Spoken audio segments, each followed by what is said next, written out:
Саламатсыздарбы, урматтуу мекендештерим, урматтуу кыргызстандыктар. Дем алыш күнүнө карабастан иш ортосунда сиздерге кээ бир маалыматтарды өзүм берип коюуну туура көрдүм. Урматтуу мекендештерим, жакынкы күндөрдө өзүңүздөр күбө болгондой, Алматы шаарында ИАЭПке кирген өлкөлөрдүн өкмөт башчылары менен жолугушуулар болуп өттү. Бул жолугушууларда урматтуу президентибиз Садыр Нуркожоевич тарабынан бүгүнкү күндө мамлекетте приоритет катары каралып жаткан маселелер боюнча биз ушул өлкөлөрдүн өкмөт башчылары менен пикир алмаштык. Эң оболу эки тараптуу жолугушууларда Россия Федерациясынын өкмөт башчысы Михаил Мишустин менен бир топ маселелерди өз ара талкууладык. Алардын арасында эң бүгүнкү күндөгү көйгөйлүү маселелердин бири болгон авиарейстерди жандандыруу, биздин мигранттардын кирип чыгышы маселеси жөнүндө проблемаларды көтөрдүк. Мен ойлоймун, бул маселелер боюнча дагы Россия өкмөтү тарабынан жакынкы күндөрдө дагы кошумча маселелер чечилет деген ойдомун.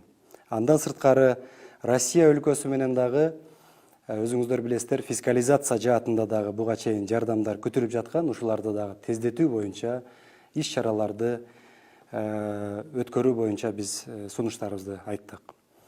Андан сырткары, урматтуу мекендештер, Казакстан Республикасынын премьер-министри Аскар Маминин да пикир алмаштык.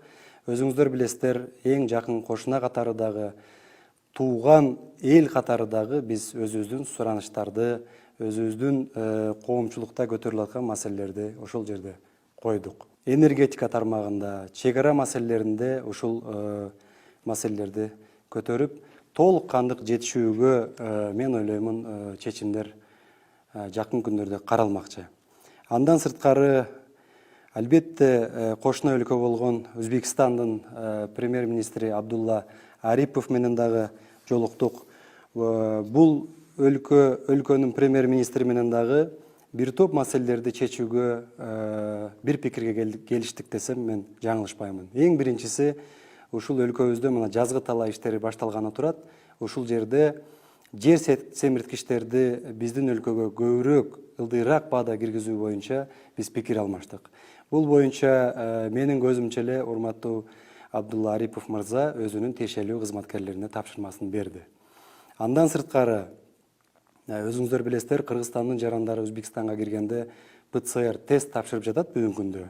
Бул мындай айтканда төлөө менен жүрүп жатат. Ушуну акысыз жүргүзүү боюнча дагы Өзбекстан Республикасынын премьер-министри Кыргызстандан барган жарандарды Өзбекстанга киргенде ПЦР тапшырат, бирок акысыз болуу жагын чечүүгө сөзүн берди.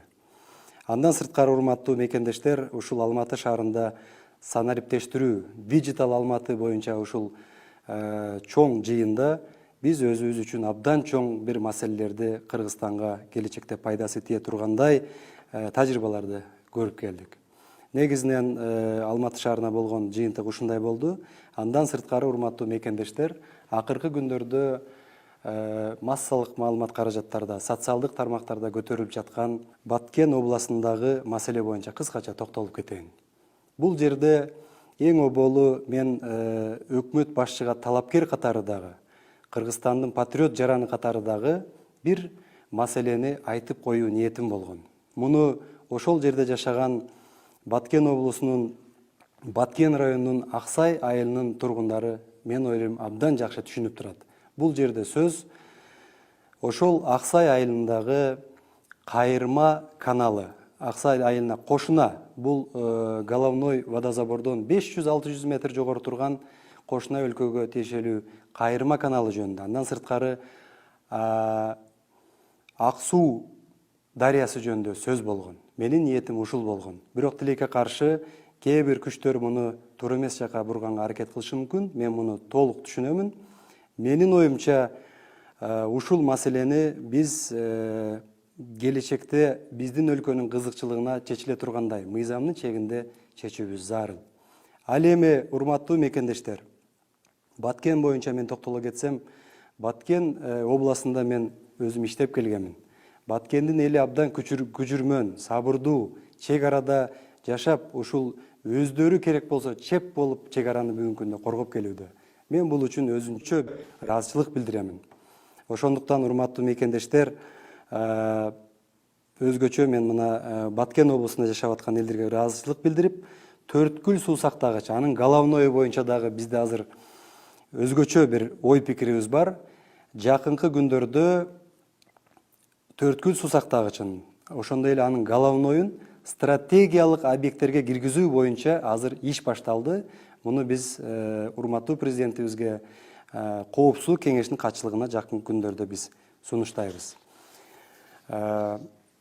Ошондуктан урматтуу кыргызстандыктар, урматтуу Баткен облусунун тургундары, мен ушул маселе боюнча атайын сиздерге бир түшүндүрмө берип коеюн дедим. Андан сырткары биз кошуна Тажикстан Республикасы менен дагы ынтымакта жашап, бардык маселелерди дипломатиялык жол менен чечишибиз керек. Эң оболу Кыргызстандагы жетекчилер баарыбыз улуттун кызыкчылыгын, мамлекеттин кызыкчылыгын коргойбуз деп мен сиздерди терең ишендирем. Көңүл бурганыңыздарга чоң рахмат.